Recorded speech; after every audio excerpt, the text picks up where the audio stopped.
The law of color and its components. Learning objectives.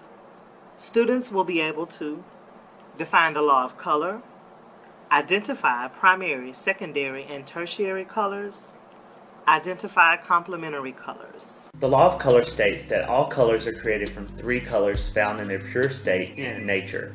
Primary colors are red, yellow, blue. Red and blue make purple, blue and yellow make green, yellow and red make orange. When equal parts of primary and secondary colors are mixed, tertiary colors are created, such as red-violet, blue-violet, blue-green, yellow-orange, red-orange. Complementary colors are located across from one another on the color wheel, such as red and green, yellow and purple, blue and orange.